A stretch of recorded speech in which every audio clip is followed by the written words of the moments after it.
Alrighty guys, this week's haul is basically a calm before the storm, and the storm is going to be going through my wallet. I'm on I think next 4 of 6 weeks, I'll be spending some cash. Starting this Sunday, which when this video comes out, I'll be at a sale, dropping some money. But this is a haul from a couple weeks ago I picked up, and this is the last of my haul in reserve. I was on quite a spending spree around Christmas time. But before we get to that, we gotta get to our two from the tomb. This week's tomb, figured I'd get back on the Brian Boland train here. Took a little detour last week, but I'm gonna finish out week 2 here. So I decided to dig out Batman Gotham Knights. This is issue number 8 with the Brian Boland cover on it. I like this particular cover because I'm a huge fan of the purple. Oh, who am I kidding? I'm a huge fan of all the Catwoman outfits. But I really enjoyed the purple one. It reminds me of the year 1 era. Even got the tail going. But yeah, I'm a huge fan of Brian Boland's Batman work. He's done quite a few covers, quite a few legendary ones. But this is also one of my favorite. I'm going to show you another one in a minute here. So I sold my Legends of the Dark Knight collection about 3 years ago now. I kept Prey and Venom storylines, and I also kept this book, Legends of the Dark Knight, issue number 50, with another Brian Boland cover. This might be one of my favorite covers. It's just hilarious, man, the cat.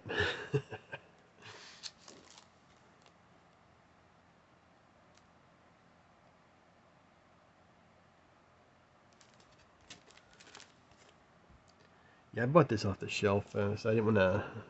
This came out in '93. Look at that price tag, $3.95. That might have.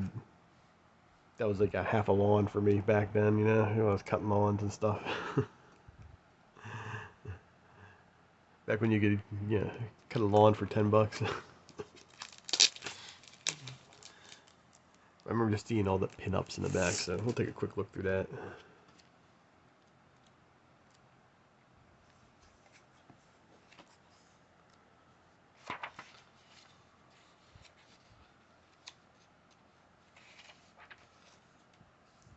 Of course, you're gonna start off with Jim Lee. I forgot that P. Craig Russell was did a pinup in this book. He's coming to the local Pittsburgh Three Rivers Con. I believe it's the one he did right here, right? No, it's not him. That's him right there. He's coming to a show in June, so I'm thinking about getting my Sandman trade paperback signed by him.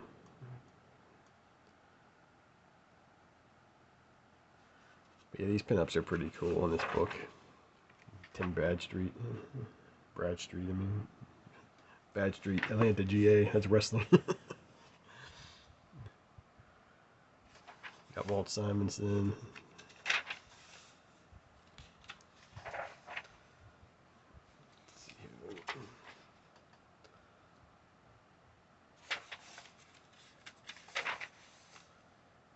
Of course, you're gonna finish off with Mike Zeck. But yeah, it's my two of my favorite Batman Brian Boland covers.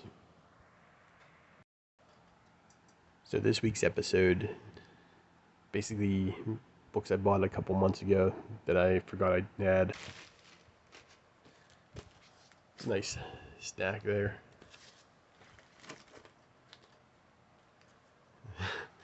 So this first one, I'm surprised. This passed the Comics Code. So we got Submariner issue 41. I always try to pick up these Submariner books. They're always like cheap, especially the bronze and Silver Age ones. Not that Namor there looked like he was having an enjoyable time. When I first looked at this book, I was like, what the hell? But we'll leave it at that. Yeah, but I got a pretty decent collection of, I guess it's volume 1 of Submariner. Got a lot of the earlier issues. I don't have issue 1 though, but I got the, what is it, the Tales to Astonish.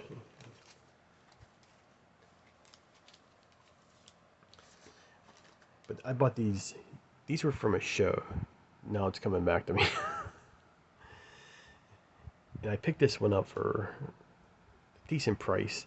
And I'm not sure how many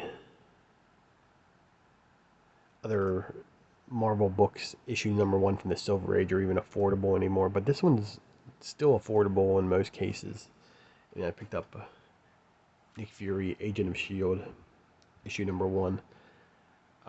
Used to be this book and Submariner were number 1, were still affordable at one point. Even Daredevil was, this was talking about like not even 6 or 7 years ago. Now, Daredevil is basically out of reach for a lot of people, including yours truly. But Submariner's getting there. But this book still, you can still find it. I found it for under $100.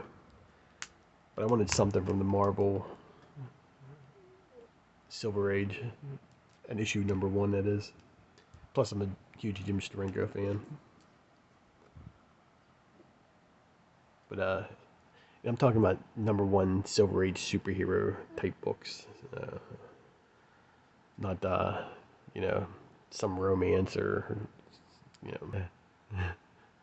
My Three Sons issue number 1 or something for the TV show or something.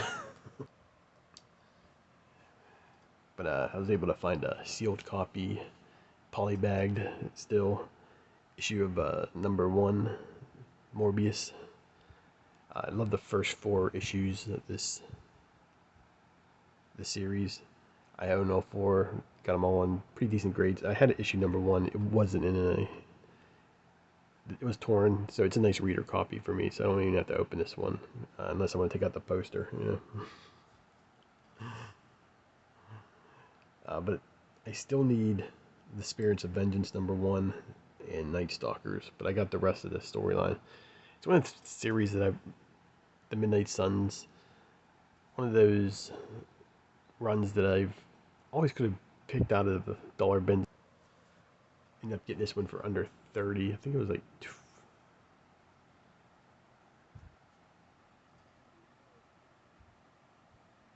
was it 27 I paid for it.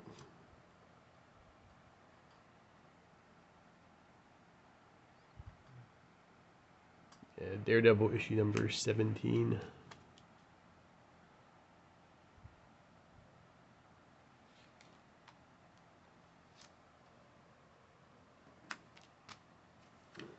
But my Daredevil run's coming to pretty much a halt. Basically, I only need the first 6 issues. I'm fine with having issue only starting at issue 7 and up because it's the first red costume. So I'm fine with that. If I don't get any, but I do have issue 6, so I'm trying to think. Sorry, I don't have. I should get my notebook. It's not within reach. But yeah, I have 1 through. I need 1 through 5. That's it. I bought issue 6 a couple years ago, so I need those first 5, and pretty much I'm sort of a standstill because those books are still going for a pretty decent price right now. Ended up picking up this Black Widow issue number 1 with the Scotty Young variant. I only paid like $3 for this, so got it less than cover price.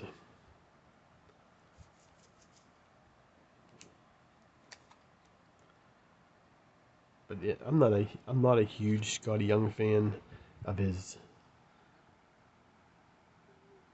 I don't know. They baby variants or whatever the hell they're called, and they're like all small kids or whatever. There's a few that I like, but not a whole lot of them. I like the one Daredevil one, and I like this one. Ended up picking this up for $1. Infinity Incorporated versus Helix. This is issue number 17. The reason why I bought it, this might look familiar. This little cape and setup there. Let's see, there you go. Zoom in, zoom in, zoom in. Yeah, it's a Todd McFarlane cover. Next up, another $1 score. This is a milestone book. I don't think I've ever seen this one either. Different books that I've like maybe I blocked out or something. I don't know what the hell happened. But this is a Death Wish #1 from DC's Milestone. Let's take a look inside here. This is J.H. Williams III, I think, did the art in here. That's what it says on the front cover, at least.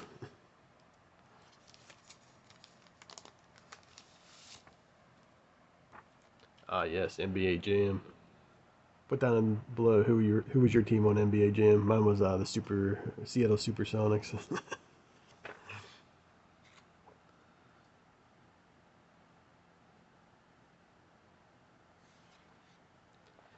Yeah, I know I haven't seen this before at all. Like, let's flip through a couple more pages here.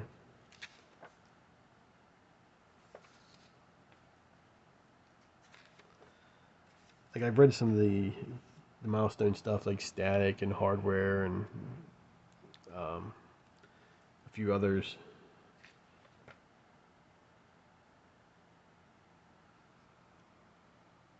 Huh, that's pretty cool. Yeah, I'll read it. It'll probably end up being on a future episode of What You Read in PZ.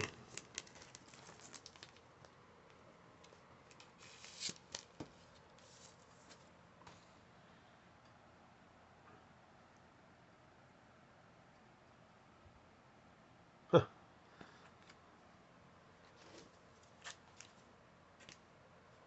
End up picking up Amazing Spider-Man, issue number 256. First appearance of Puma. I'm slowly but surely building a pretty good Amazing Spider-Man run. I'm 300 still in my way. That's one of my books. I'll be talking about that in a future episode, actually. But yeah, it's nice to actually find this. I think I paid 15 for this.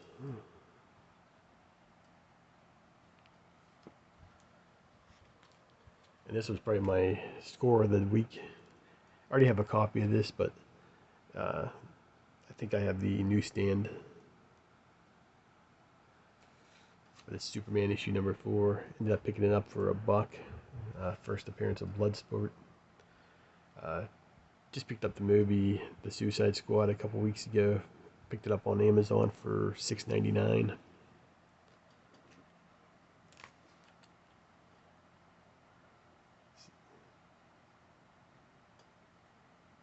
But finding it for $1 was pretty cool. Yeah, that's my haul this week.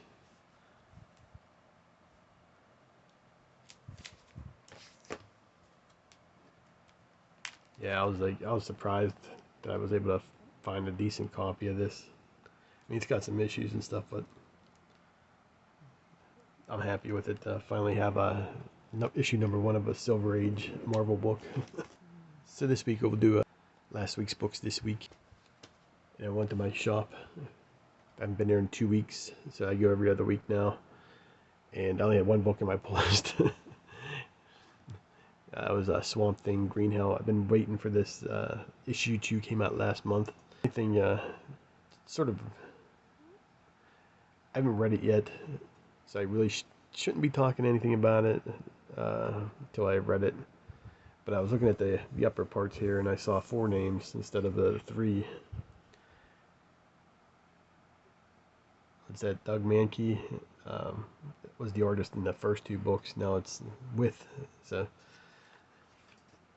you can tell a little bit what parts Doug there did and what parts he didn't do. I sort of,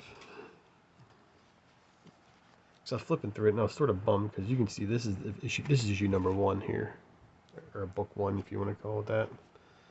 I mean, I don't know. Like I said, I'm not going to really talk about it too much until I've read it. But it's not one of my favorite things when they change artist or have another artist come on. I mean, this book was delayed over a year. I mean, then there was all of a sudden there was a rush to get it out. I mean, whatever.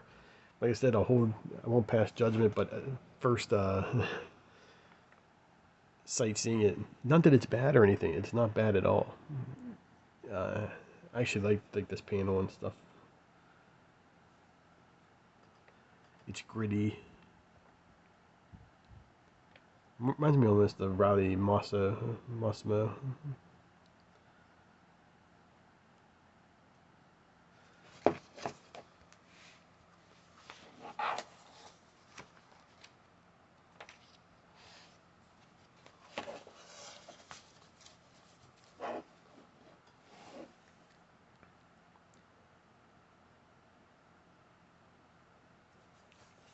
You can see like right here.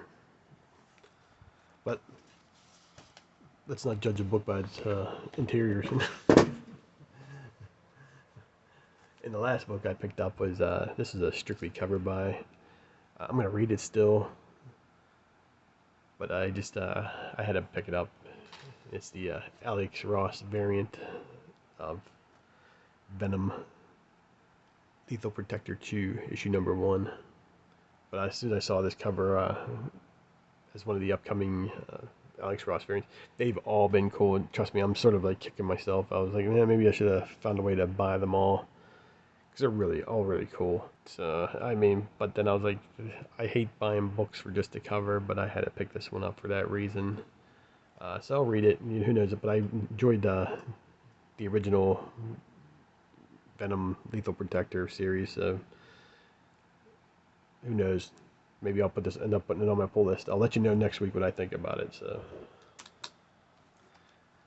but yeah, it's just that's sick, man. Alright guys, thanks for watching. Check out my Instagram, link down below. I appreciate all the new subscribers. Talk to you next time.